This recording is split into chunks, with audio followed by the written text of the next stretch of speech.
साहित्य मंडळाचे मी आभार मानतो। प्रथमतः माझे नेते आदरणीय देवेंद्र फडणवीस साहेब, राज्याचे माझे प्रदेशाध्यक्ष रवींद्रनाथ चव्हाण, राज्याचे महसूल मंत्री आदरणीय बावनकुळे साहेब, राज्याचे दोन्ही उपमुख्यमंत्री एकनाथभाई शिंदे, त्याचबरोबर सुनीताताई पवार, या सर्वांचे मनापासून आभार मानतो। मराठवाड्याचे नेते आणि खासदार आदरणीय अशोकरावजी चव्हाण साहेब यांच्या सूक्ष्म नियोजनामुळे, त्यांच्या रणनीतीमुळे माझा विजय झालेला आहे।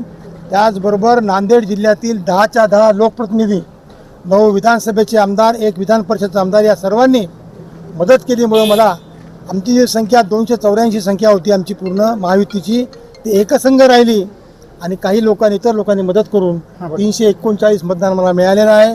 त्याबद्दल मी मनापासून सगळ्यांचे आभार आहे। त्याचबरोबर आमच्या या सर्व आमदारांचे आभार आहे, आमचे सर्व नगरसेवक, नगराध्यक्ष, महापौर, उपमहापौर, स्टँडिंग कमिटी चेअरमन, सर्व नगरसेवक, या सर्वांचे मनापासून मी आभारी आहे।